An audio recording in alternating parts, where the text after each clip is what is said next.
Sexta-feira, estamos de volta mais uma vez aqui com vocês. Eu já estava com saudade. Sexta-feira passada nós estivemos em Antônio Martins gravando um programa espetacular com o Luan Lendes. Um abraço para ele pela receptividade, muito bom o programa. E hoje nós estamos de volta aqui ao estúdio do Espaço Multimídia Professor Felipe Caetano, aqui na sede da ADUERN, Associação dos Docentes da Universidade do Estado do Rio Grande do Norte. E como sempre, um convidado. Mas antes de começarmos a bater um papo e dizer quem é o nosso convidado, esse QR Code aqui é para você ajudar o nosso programa. Você pode contribuir com o valor que você quiser. Isso vai ajudar a cobrir as despesas do estúdio, da produção. E você fica à vontade. Você acha que quanto você quiser contribuir, a gente não estabelece valor. Fique à vontade para contribuir aqui com o nosso QR Code aqui na nossa página. E cangaceiros, coronéis, volantes, quem é cangaceiro, quem não é cangaceiro, se é herói, se não é herói, como era a atuação da polícia, como o Estado agia durante o século XIX e o século XX. Hoje, nós arrancamos do trabalho um convidado bacana, eu gosto muito dele. Foi parceiro meu muitos anos na universidade. E nós estamos hoje aqui com Antônio Robson. Robson, seja bem-vindo, amigo. Eu agradeço, professor Lemuel, a todos aqueles que estarão nos ouvindo nesse bate-papo. Com certeza será de muito aprendizado para todos nós. E espero que o pessoal, né, esteja aí antenados em todas as informações que irão aqui ser compartilhadas.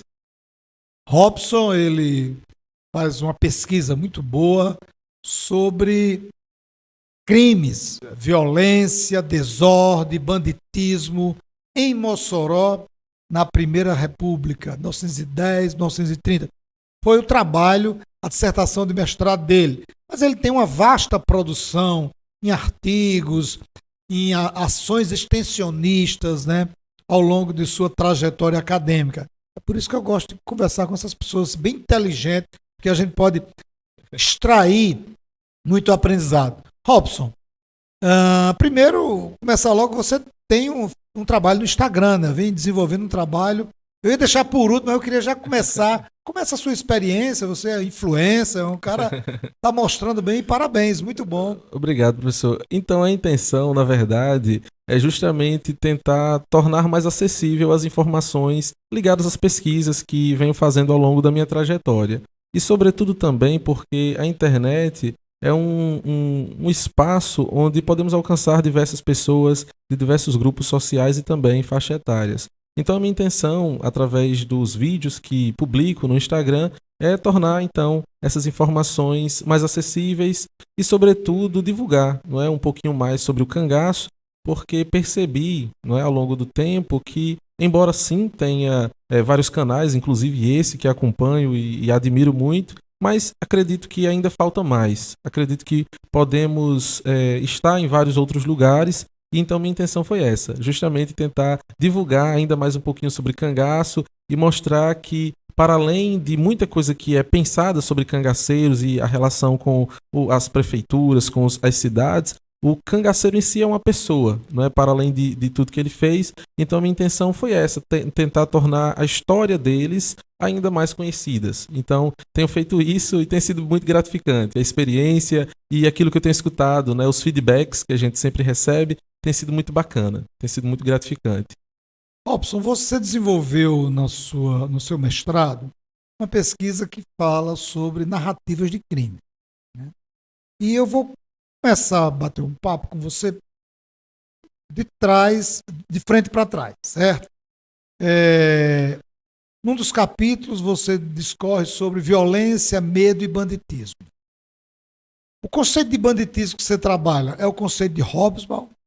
Professor, quando eu me atentei a esse conceito, que é um conceito muito abrangente, eu busquei então pensar quem de fato é esse bandido e esse bandido social. O Hobsbawm, ele trabalha isso, né, em bandidos, depois ele vai colocar isso primeiro em Rebeldes Primitivos e depois ele vai colocar isso justamente no livro Bandidos. e ele vai tentar criar uma espécie ele vai tentar criar um sujeito, né? O bandido social é isso aqui. Só que nós sabemos que, na realidade, é muito difícil você pensar que o bandido europeu, o bandido asiático é o mesmo aqui da América. São realidades distintas. Então, a minha pretensão foi pegar esses conceitos, que são, de fato, discutidos na historiografia, e tentar abarcá-los e abordá-los a partir da especificidade de cada lugar. Eu não acredito que o cangaceiro ele consiga ser igualmente o próprio Hobsbawm pensou. Acredito que o cangaceiro ele está situado, de fato, em um contexto onde, enfim, você tem aqueles cangaceiros que entram nessa vida a partir de, talvez, necessidades, não é, impostas a ele próprio, justamente por causa das realidades sociais, mas também por vontade própria, por interesses próprios. O cangaço ele é multifacetado, então é muito difícil você pegar o cangaço enquanto fenômeno e movimento e colocá-lo num conceito único e fechado. Então a minha proposta foi tentar expandir esse norte teórico para mostrar o cangaço para além daquilo que se é pensado como um banditismo comum. Ele não é e não tem como a gente pensar dessa maneira. Então a minha proposta foi essa. O Hobsbawm é muito importante, não podemos dizer que não, só que é um estudo que inclusive é datado, não é? Existem outros estudos para além do dele que também são cruciais a serem pensados. Então tentei mostrar um pouquinho além do Hobsbawm e tornar o cangaço um movimento conhecido a partir das suas realidades, no caso nacional. Para além do que ele pensou, porque ele está trazendo pesquisas relacionadas ao cangaço, mas ele não vai se aprofundar tanto e talvez ele careça, né? Foi o que aconteceu no seu processo e na sua feitura, não ficou claro como é esse cangaço na visão dele. É uma coisa muito abrangente. Então a minha proposta foi mostrar de fato esse banditismo, né? No caso o cangaço em si, como um movimento para além do que o Hobsbawm apresenta como um banditismo comum, que não é. O cangaceiro seria, a gente pode entender assim como um cowboy bandido ou um sertanejo bandido? Onde é que se encontra a figura do sertanejo com o cowboy e do cangaceiro com o cowboy bandido? Ou não tem nada a ver? Não, isso é uma ótima questão, porque isso causa, e é de onde vem também a questão do heroísmo, ou do próprio ser bandido, violento, isso e aquilo. Isso é muito bom, porque a gente acaba também se relacionando muito com a nossa pesquisa e com o nosso objeto de pesquisa. Eu tentei fazer e trazer o cangaceiro puxando a raiz, ou seja, vamos pensar sertão, sertanejo, vamos pensar os vaqueiros, porque o cangaço nordestino ele está situado nessa relação, ou seja, nesses sujeitos anteriores. Quem é o vaqueiro, quem é o sertanejo e como ele é pensado. E obviamente que o cangaceiro ele é um sertanejo, né? Ele é uma figura que está situada no sertão, que inclusive é afastado da cidade, né? O conceito de sertão é esse, né? É o local que está distante dos centros urbanos. E inclusive quando é retratado, o próprio cangaceiro, ele é retratado nesse espectro mesmo, né? De ser um ser que é incivilizado, inculto, que é a visão da cidade. Né? Ou seja, a cidade ela é o antro da civilidade, enquanto aquilo que está afastado dela é o antro da perdição e do incivilizado. Então, o sertanejo ele é muito visto dessa maneira. E o cangaceiro ele se relaciona com essa figura. Então, o sertanejo ele vai se tornar esse cangaceiro. Nem todo sertanejo é cangaceiro, mas de fato os cangaceiros eles vêm desse espectro relacionados ao sertanejo, ao vaqueiro, né? Então está dentro desse ramo, né? Dentro desse local. Quando a gente lê toda a bibliografia, toda a produção historiográfica sobre o cangaço, Robson, nós nos deparamos com algumas situações interessantes. Se você chegar em determinadas cidades do sertão nordestino, e eu vou citar aqui um exemplo, Serra Talhada, é claro que isso não se aplica a todos os cidadãos e cidadãs de Serra Talhada. Não é todo serraldalense, acho que é assim, quem nasce lá, que diz que Lampião é um herói, sim, é um justiceiro, é um defensor dos fracos e oprimidos. Claro, a cidade é dividida. Né? Mas, no universo do estudo do cangaço, quando você olha para Serra Talhada é uma referência de cidade que aparece na bibliografia como defensora de Lampião, em especial. Você chega em outras cidades, você vê o oposto. Mossoró, por exemplo, dificilmente você encontra alguém dizer Lampião é um herói. Vamos não. Tá? Então você pega essas duas cidades situação. Agora, o que você acha que alguns escritores, e não são poucos, colocaram o Lampião nessa condição de herói? Tem alguma relação com a produção historiográfica e sociológica dos anos 60, voltada para o marxismo? A gente podia fazer essa ponte, essa ligação, ou eu estou equivocado? Professor, podemos fazer essa ponte porque essa produção ela vai tentar colocar justamente o cangaço dentro de uma luta de classes. E aí nessa luta de classes você tem o Estado de um lado e você tem o cangaceiro do outro. Então, a partir da década de 60, com essa produção que vai estar sendo produzida, que vai estar sendo gestada, o cangaceiro ele entrou como uma espécie de herói ou aquele que luta contra o Estado, né? E o Estado sendo o seu opressor.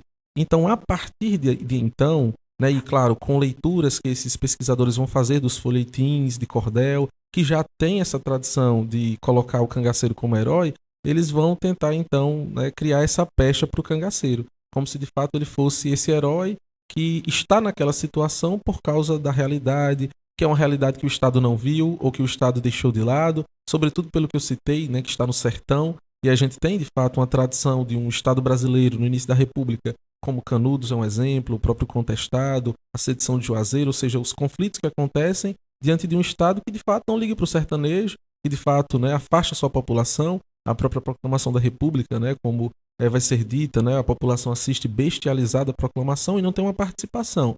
Então, pelo Estado ter feito isso, você tem pesquisadores que vão aproveitar desse discurso já existente e colocar os heróis. E aí o cangaceiro é um destes heróis. Vai aparecer dentro de um período em que há uma luta de fato entre grupos diferentes e socialmente diferentes, mas a gente não pode dizer que o cangaceiro ele está lutando pelo pobre. Ele está lutando pelos seus próprios interesses. Não é? Então, embora essa historiografia tenha feito isso, creio que a intenção de muitos outros, né, historiadores é mostrar quem de fato é esse cangaceiro, quem de fato, né, o que de fato esse movimento defende. Então, eu acho que é muito interessante, né, trazer essas observações ligadas a essa lógica. E como você falou de sujeitos, e você fez aí uma pequena retrospectiva do processo de transição da monarquia para a república, os conflitos entre os grupos, a gente não pode deixar de citar os coronéis, né? E por falar em coronel, olha essa obra aqui de Honório de Medeiros, Histórias de Cangaceiros e Coronéis. Essa obra é uma obra que merece ser lida. Quem quiser aprofundar o conhecimento, a análise desses dois sujeitos históricos, o coronel e o cangaceiro, eu indico a obra de Honório de Medeiros, Histórias de Cangaceiros e Coronéis. Vocês podem fazer contato conosco através do nosso e-mail resenhadocangaço@gmail.com ou diretamente com Honório, no celular dele. Vocês podem passar uma mensagem aqui, eu peço o contato, peço autorização a Honório para passar o contato dele e você adquire direto com o autor. Mas também eu posso intermediar você com o autor e ver como essa obra chega até as suas mãos. E antes de continuarmos nosso papo aqui, eu lembrar você, janeiro, hein? Rota Mística. Eu e a Derbal Nogueira estamos trabalhando, organizando a Rota Mística, que começará em Mossoró, depois Missão Velha, no Ceará, na região do Cariri, Juazeiro, Crato, São José do Belmonte, Canudos e Piranhas. Você terá uma experiência fantástica, você com sua família, um passeio e, ao mesmo tempo, conhecer um pouco da história, onde o cangaço e a religiosidade se encontram de forma a ampliar o conhecimento sobre a nossa história, sobre a nossa cultura, sobre as nossas raízes. Você é convidado. Você pode entrar em contato pelo e-mail narotadocangaço@gmail.com, que lá nós enviaremos todas as informações para você. Questão de hospedagem, todo o percurso, e você, com certeza, será uma viagem inesquecível. É janeiro, você vai estar de férias, seus filhos estarão de férias, e você aproveita a oportunidade para conhecer um pouco da nossa região. Deixa a Europa de lado por um tempo, os Estados Unidos, e vem para cá. Vem conhecer os sertões e conhecer a nossa história, a minha companhia, na companhia de Aderbal Nogueira. Robson, eu falei de coronel. Você falou sertanejo, cangaceiro. O coronel, pelo menos quando a gente olha para o cangaço, também era um sertanejo. Existe outro sujeito também nessa teia, é o beato. Inúmeros beatos que também as histórias se entrelaçam com os cangaceiros. Como é que você avalia todos esses sujeitos, cangaceiro, coronel, o beato, dentro desse baião de 2 ou baião de 3 da nossa história? É interessante quando a gente fala do coronel, porque ele é uma figura, e isso acontece muito, é muito comum, a gente vê o pessoal querendo dizer que não havia uma relação entre coronéis e cangaceiros, muito pela ideia de que o coronel ele seria, e de fato não é mentira dizer isso, ele é um agente do Estado, já que ele está dentro daquela política do período do coronelismo, dentro da política do voto de cabresto, e inclusive chancelado pelo Campos Salles a partir da política dos governadores, e assim sucessivamente. Mas sabemos muito bem que os cangaceiros e os coronéis eles tinham uma relação essa que seria de via dupla, né? Porque você tem a proteção por parte dos coronéis relacionado aos cangaceiros e você tem também por parte dos cangaceiros essa relação com os coronéis, inclusive sendo, em muitos casos, até mesmo a mão armada dessas figuras. O beato ele entra, né, nessa relação tão intrincada entre coronel e cangaceiro como uma figura muito mística. Gosto de lembrar sempre que o cangaceiro ele é uma figura de crença muito forte, crença em santos, a crença em Deus, esse catolicismo tão presente na vida do sertanejo, sobretudo no início ali do século XX. Então o beato ele entra aqui também como um ator dos principais, ele não é um coadjuvante só nessa história. E é interessante porque o próprio Lampião, né, que tem uma relação muito íntima, sobretudo com o Padre Cícero, a devoção que ele demonstrava relacionado aos variados santos. Então o beato ele entra aí como uma figura auxiliar dentro desse universo místico relacionado aos cangaceiros. E inclusive também muito relacionado a essas lutas distintas entre classes sociais. O próprio beato também ele está aqui, né, está inserido como um agente de esperança para muitas pessoas. Temos o próprio exemplo do Antônio Conselheiro, em Canudos, né, dentro do movimento messiânico. Temos também o caso do Caldeirão, né, do Beato Zé Lourenço. E, enfim, então tem o próprio caso, né, lá do contestado, do José Maria. Ou seja, esse messianismo ele tem uma relação muito íntima dentro desse mesmo contexto. E é um contexto onde a população que não encontra no Estado a esperança, essas pessoas apresentam a esperança para elas, né? Para essas pessoas que, enfim, foram rejeitadas de alguma forma pelo Estado. Então, essas três figuras, o coronel, o cangaceiro e o beato, eles estão dentro do mesmo período, ora se relacionando, né? Sobretudo o beato tem uma relação, obviamente, com o cangaceiro, os coronéis é uma relação muito dúbia, porque existe sim combate, mas também existe muita relação de aceitação e de parceria. É tanto que na historiografia, né, a gente sempre estuda o cangaço até a década de 30, quando passa de 30 a gente vai estudando sua derrocada. E a derrocada do cangaço tem tudo a ver com a derrocada do coronelismo também.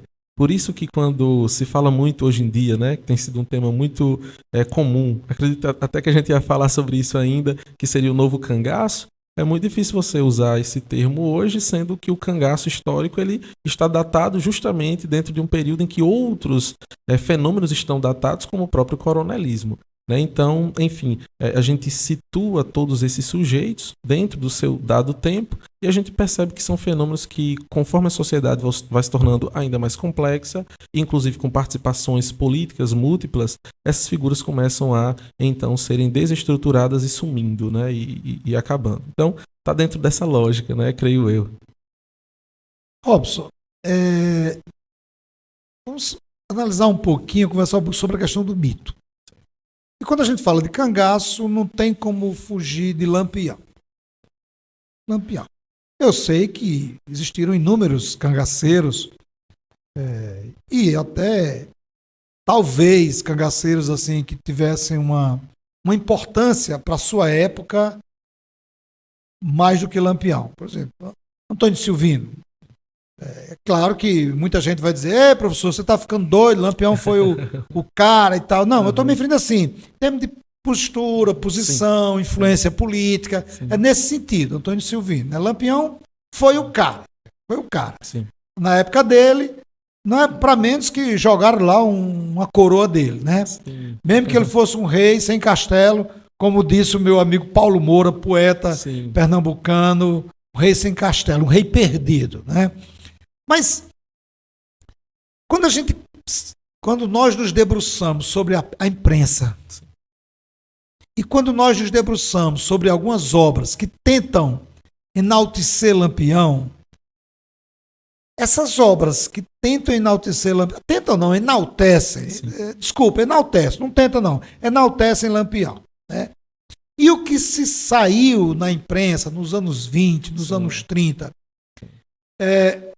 onde é que você encontra um elo aí? Uhum. Será que a imprensa ajudou a construir esse sujeito mitológico, esse reinado? Ou foram os escritores, ou foi a literatura de cordel, sim, ou foram os repentistas? Afinal de contas, quem é que a gente pode apontar o dedo assim aí? Você transformou um bandido num rei. Você transformou o bandido no herói. Ou não? Ou isso aí foi circunstâncias, eu estou só viajando na maionese. Não, assim, ótima questão, porque muita gente escreveu sobre, né? Como o senhor falou muito bem, Lampião, não tem como falar de cangaço sem falar dele, muito embora ele não seja aquele que... Não, ele não é o primeiro nem foi o último cangaceiro, né? Cangaceiros muito interessantes, inclusive, né, anterior a ele, o próprio Antônio Silvino, que antes de Lampião é quem tinha o título, né, em tese de rei de cangaço, ou o rifle de ouro, muito conhecido. O próprio Lampião pertence ao bando do Senhor Pereira, que vai ser o precursor dele. O Jesuíno Brilhante é muito difícil você situá-lo como um cangaceiro, né? Muita gente trata ele como, enfim, dentro de um espectro diferente do banditismo, mas que também é visto dentro desse processo. Enfim, Lampião não é o único, mas ao longo de toda a sua trajetória, e é de fato a maior, né, entre os cangaceiros em relação a esse período, não tem como se negar, os feitos de Lampião foram extremamente massificados e noticiados pela imprensa. Então, quando se fala dos jornais, você tem um espaço específico. Só que no caso do jornal, temos que lembrar e sempre pensar quem é que escreviam esses jornais e quais eram os leitores dos jornais.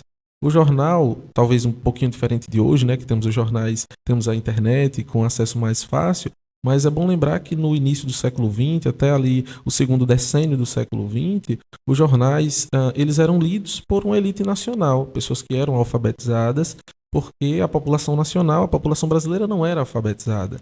Então o jornal era escrito para uma classe específica. E no caso do cangaceiro, eles vão ser noticiados como figuras a serem rechaçadas e perseguidas.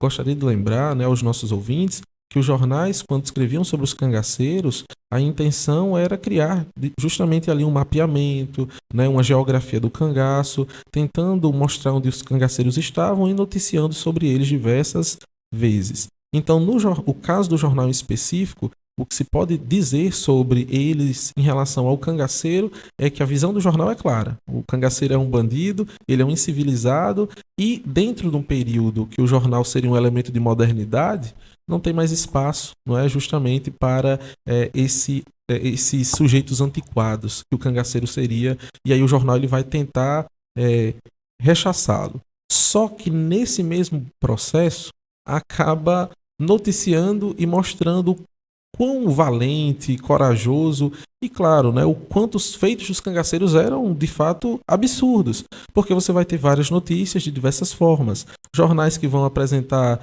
o Lampião morrendo diversas vezes, sendo que, enfim, se percebe que não é o que acontece. É isso que se cria muito aquela ideia do corpo fechado, não é? Então, o jornal ele é um elemento oficial, vamos colocar dessa forma, já que eles pertencem, né, os jornais a agentes, à elite, né, aos agentes, inclusive do próprio Estado. Então, nesse aspecto, é difícil você dizer se o jornal ele contribui para aumentar a imagem do cangaceiro como uma figura, né, valente, corajosa, só que, ao meu ver, você tem outros elementos que aí tornam essa figura mais heróica. Que aí a gente volta para a literatura de cordel, que está muito relacionada ao próprio sertanejo. né, que vê nessas figuras de cangaceiros, claro, sofreram com o cangaço, mas que também sofreram com as volantes. A gente geralmente esquece um pouquinho de falar das volantes, que eram tão cruéis quanto os cangaceiros em suas ações. Então, aí você tem um aspecto diferente, porque a volante ela protege o Estado, ela está ali trabalhando em prol do Estado, mas praticando uma violência que, em tese, o Estado estava combatendo. Então, as pessoas que pertencem a esse aspecto social, pessoas comuns, elas veem essas duas figuras como quase que iguais, né? Ou seja, se a volante policial deve proteger e não protege, está combatendo o cangaceiro que diz que é a figura ruim, por que eles são tão ruins quanto? Então, os folhetins de cordel, os repentistas e o que começa a surgir sobre os cangaceiros começam a torná-los, essas figuras ainda mais louváveis. E como pertence, né, geralmente esses repentistas à população comum, que tem uma relação mais próxima ali ao cangaceiro, aí você tem talvez um sentido muito mais próximo e por isso que essas figuras vão ganhando uma aceitação maior. Lembrando que, como foi citado, existe cangaceiro e cangaceiro, né? Existe o cangaço de Lampião, que é um cangaço muito mais sanguinário, a gente entende dessa maneira, né? Com ações muito mais cruentas do que os cangaceiros anteriores. É difícil colocar numa balança, até porque o que era feito, era feito. Mas mesmo assim a gente consegue perceber isso. E, inclusive, a imprensa ela vai mudando e conforme ela vai mudando, ela vai aumentando suas notícias. É como se de Antônio Silvino, né, e, enfim, outros cangaceiros anteriores, você não tem uma imprensa ainda tão aquecida. Era uma imprensa muito preocupada com política, que é o iniciozinho da República, né, e finalzinho do Império. E aí é uma imprensa que, quando começa a mudar e a noticiar mais cotidiano, não é, e tem o espaço do jornal para isso, o cangaceiro ele começa a aparecer mais. É como se o Lampião aparecesse mais que os outros, e acredito que tem muito essa ideia também, né, porque a imprensa vai fazer isso, né, vai noticiando muito mais. Ou seja, é uma figura que, no seu tempo, ele conseguiu ter uma maior visibilidade justamente pelas mudanças que estavam acontecendo no seu próprio tempo. Né? Então, o Lampião é uma figura, aspas, de sorte, nesse aspecto. Seria de sorte, porque as notícias sobre ele vão ser muito superiores aos dos demais, né? É interessante isso aí. Robson, você, na sua pesquisa, você trabalhou a entrada do Lampião em Mossoró. Agora tem uma parte que, quando a gente conversa sobre Mossoró, 1927, eu já ouvi que Mossoró era uma cidade civilizada, ordeira, como se fosse uma cidade que não houvesse violência, nem ninguém cometesse crime, sim, todo mundo pacífico. Era uma cidade ordeira e elitista. Eu já ouvi isso. Né? E não ouvi só uma vez, não. Eu ouvi várias vezes. Eu queria que você colocasse para a gente o seguinte: como era Mossoró, e eu não estou falando da parte da arquitetura, sim, não, das relações sociais, a população de Mossoró, como era a vida das pessoas, como era a ação do Estado para combater o crime, se é que existia crime, sim, na cabeça de muita gente. Né? Então, queria que você falasse para mim um pouco como era Mossoró em 1927, ou mesmo antes, que geralmente a gente dá uma olhada para trás para chegar em 27. Como era Mossoró no período que antecedeu a visita, entre aspas, ilustre de Lampião. Perfeito. Eu gosto sempre de voltar um pouquinho, porque Mossoró é um caso muito particular. Se cria uma ideia, a gente olha hoje para Mossoró e, enfim, é uma cidade de fato desenvolvida, né? Assim, se desenvolvendo na verdade, mas muitas pessoas acham que a Mossoró daquele tempo é a mesma de hoje, que seria essa cidade que estaria sempre tentando se tornar moderna.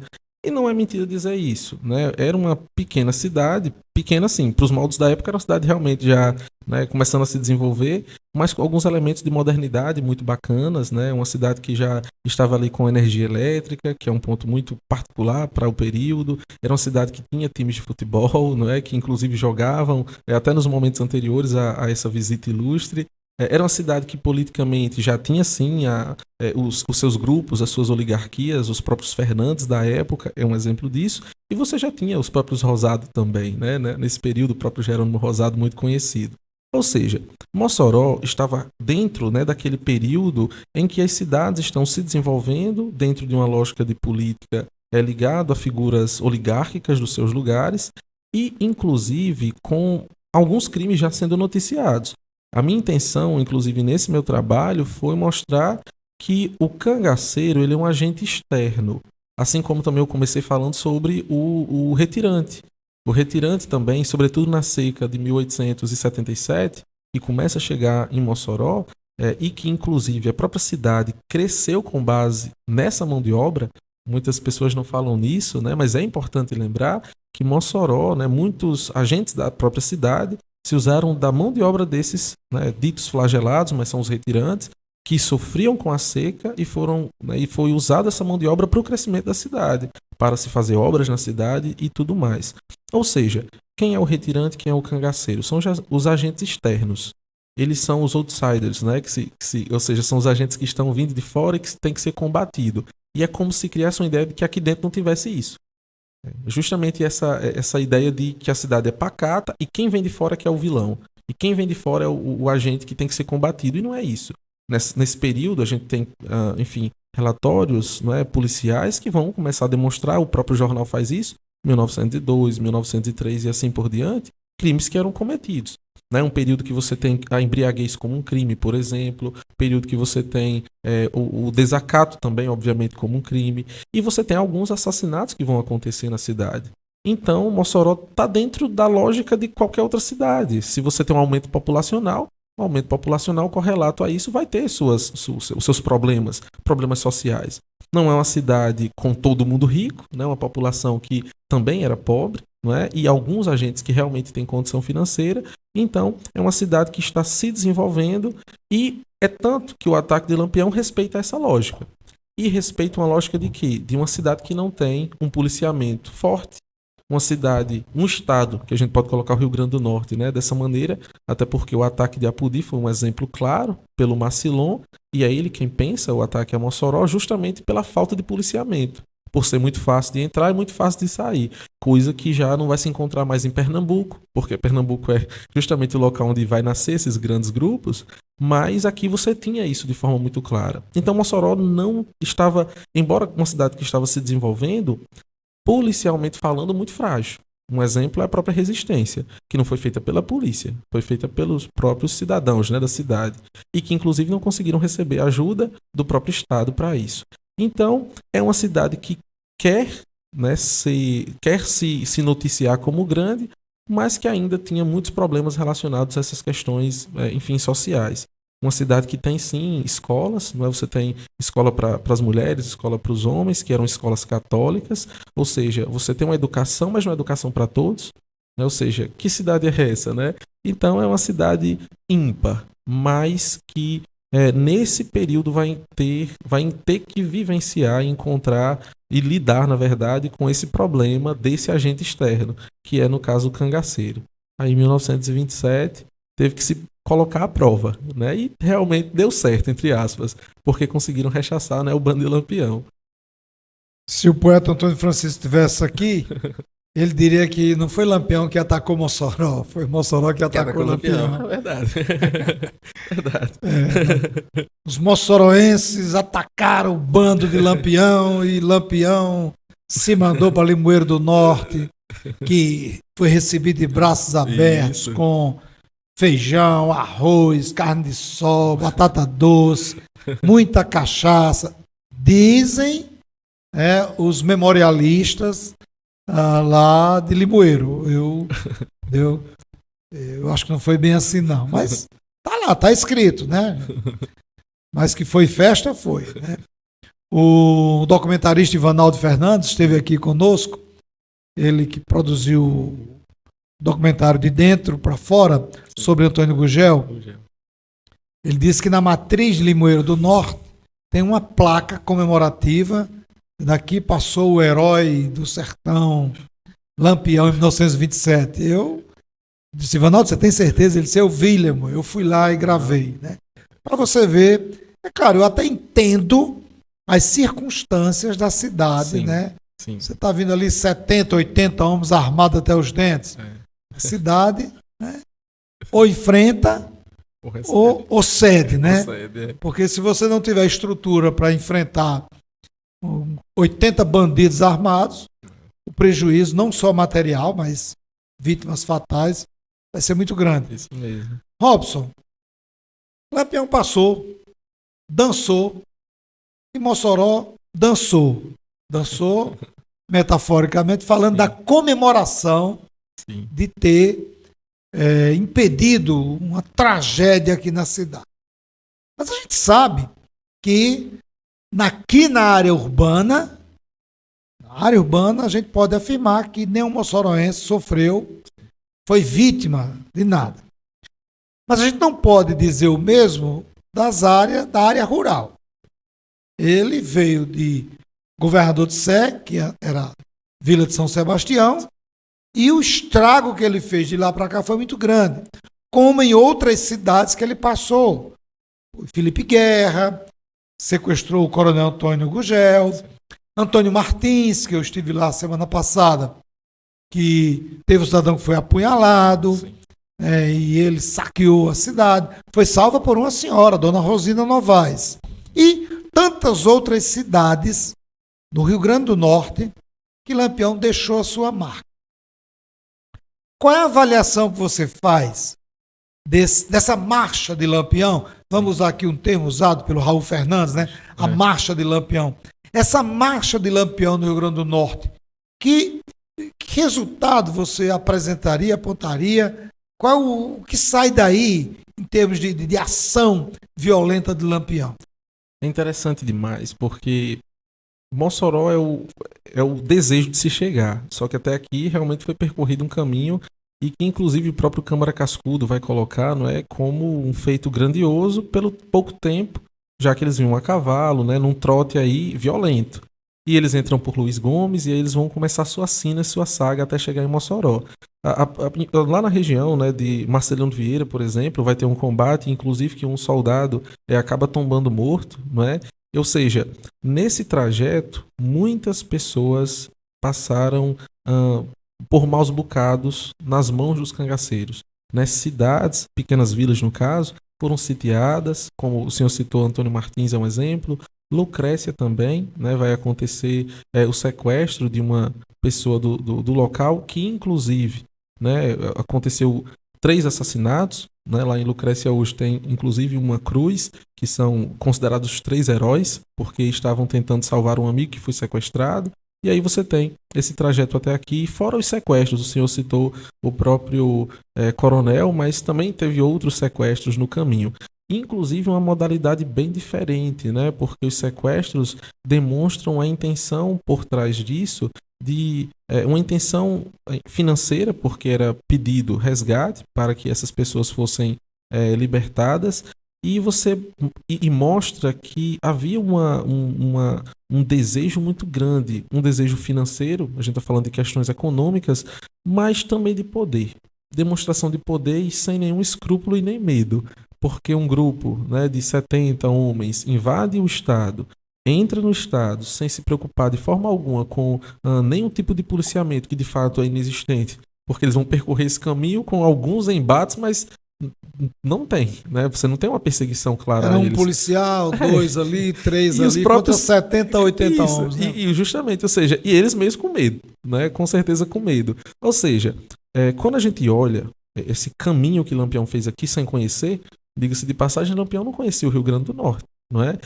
O que foi pensado foi pelo Marcilon, que era o tempo todo sendo em tese o guia, né? O que pensou, né, o ataque, aquele que vai gestar tudo. E Lampião tá vindo, só que ele é o grande nome.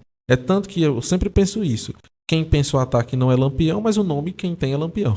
Por isso que isso acontece em vários outros lugares, né? Essa relação do nome dele. O nome dele é o que sai como mais importante. Para ser ataque de Marcilon a Mossoró. De Marcilon a Mossoró e Lampião participando. E não, na verdade, é o ataque de Lampião. Como se ele tivesse pensado. E a gente até sabe, né, que o Lampião ele não vai atirar em Mossoró, por exemplo. Ele não vai estar na frente dos grandes confrontos. Ele não vai fazer isso. É tanto que são os outros cangaceiros que vão, né, enfim, atacar os lugares. Lampião ele não vai fazer isso. Então, é uma demonstração que nesse trajeto o estrago foi grande, acredito eu que esse nome de Lampião vai ser, embora aqui seja derrotado em tese, mas esse nome vai ser ainda mais alavancado, né? Porque foi um feito grande. Não tem como você dizer que não, né? Você conseguir fazer todo esse trajeto, tudo que ele foi de maldades, de crueldades ao longo do caminho e não ser contido. Talvez esse nome do Lampião ele consegue ter um aumento por causa disso e talvez a resistência ganhe muita importância por causa disso. Porque em nenhum lugar houve uma resistência, mas Mossoró conseguiu resistir. Muito embora, mais uma vez, seja uma resistência que se cria a ideia do prefeito como sendo a figura-chave por trás disso, mas a gente sabe que é uma resistência também setorizada. Pessoas tentando proteger seus bens, né?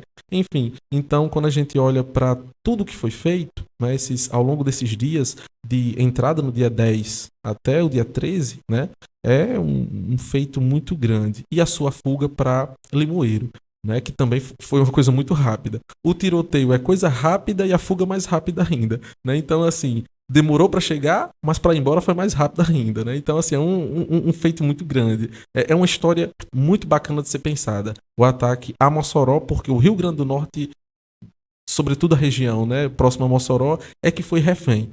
Mossoró não sofreu o que as outras cidades e as outras vilas sofreram, na verdade, né? Então, isso é um elemento muito bacana de se pensar.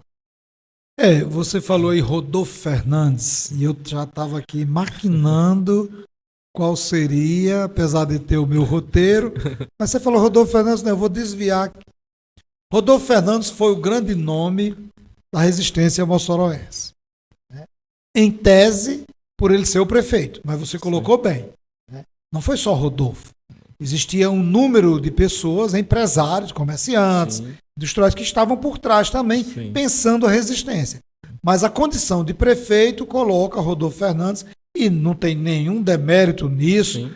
Historicamente não está errado, é o Rodolfo Fernandes, ele é o prefeito, ele que agrega as pessoas, né? Ninguém está dizendo aqui que Rodolfo Fernandes não merece os louros, né, e os elogios de sua articulação junto aos munícipes.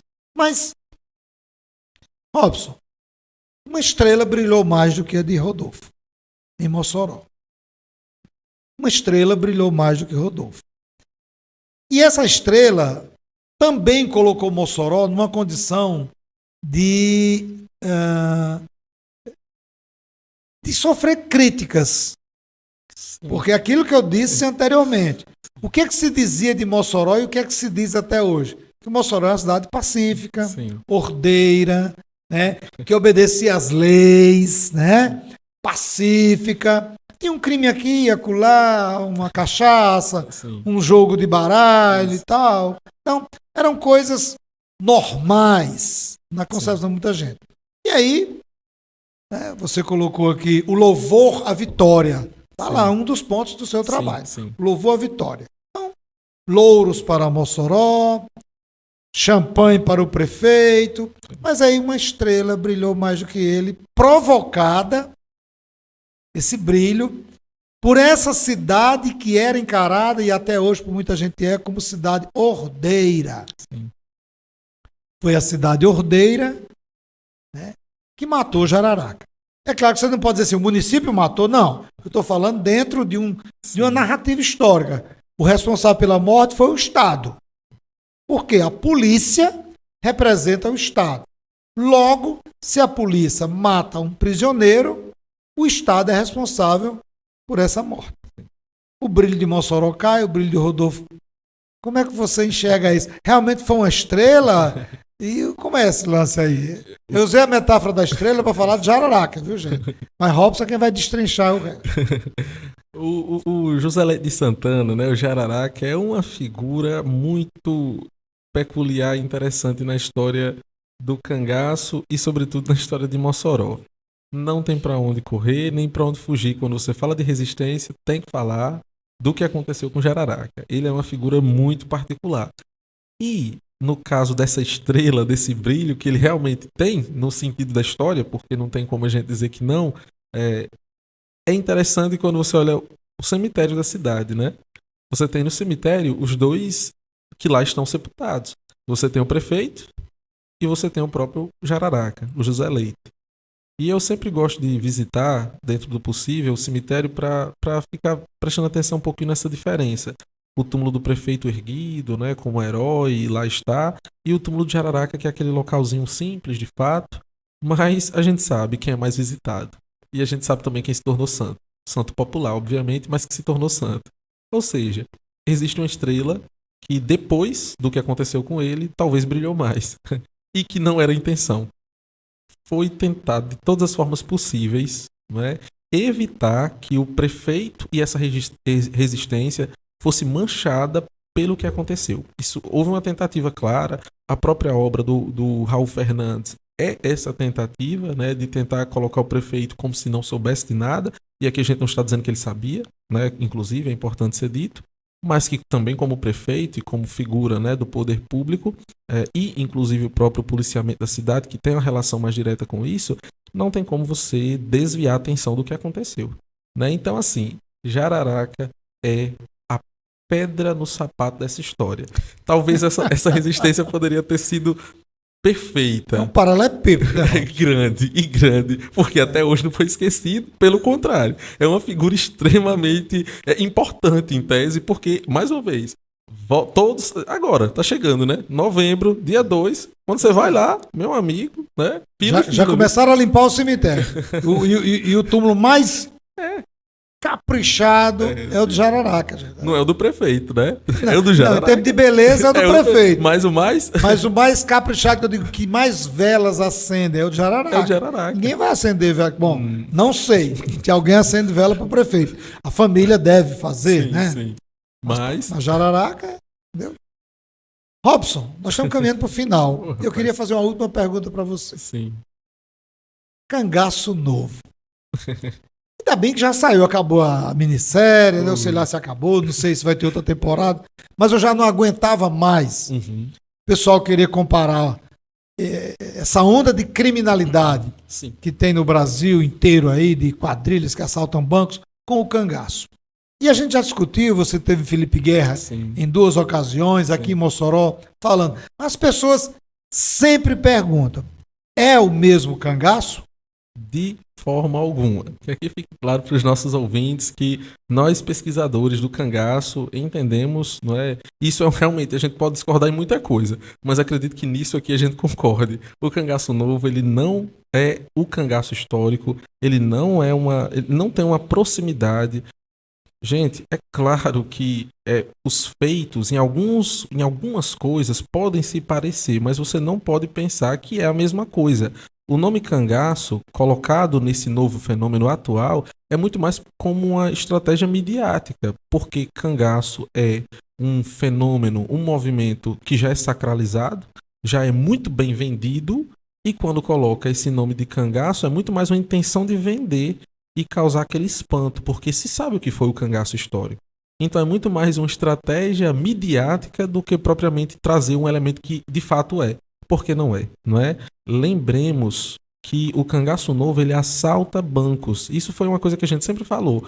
E o cangaço não assaltou bancos, os cangaceiros históricos.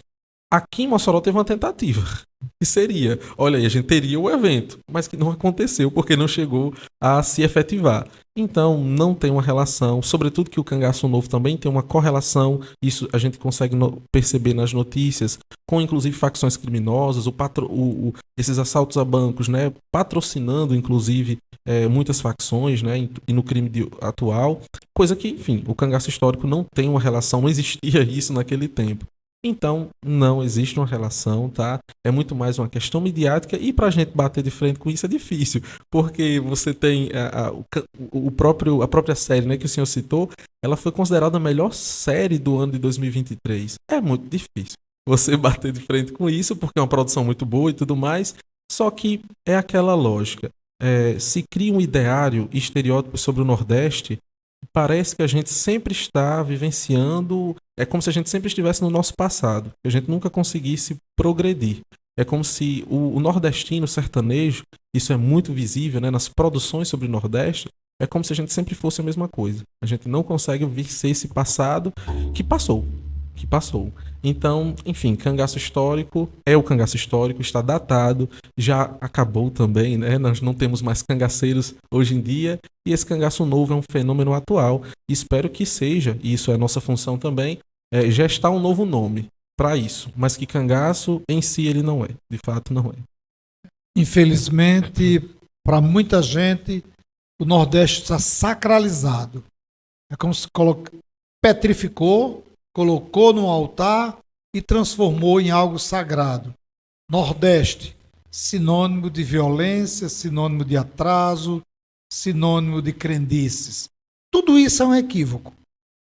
Absolutamente um equívoco. E a gente precisa trabalhar, mostrar que Nordeste nunca foi assim, isso é uma construção, né? E muito menos continua assim. E, para encerrarmos, eu peço a você queira, se quiser colaborar com o nosso canal, com o nosso podcast, você pode, né, clicar o seu celular aqui no nosso QR Code e contribuir com o que você achar que deve. Isso vai ajudar a manter a nossa estrutura, a cobrir as nossas despesas do programa. Mas você fica à vontade, né? Um forte abraço, eu quero agradecer a Robson mais uma vez. Forte abraço a você e até a próxima sexta-feira.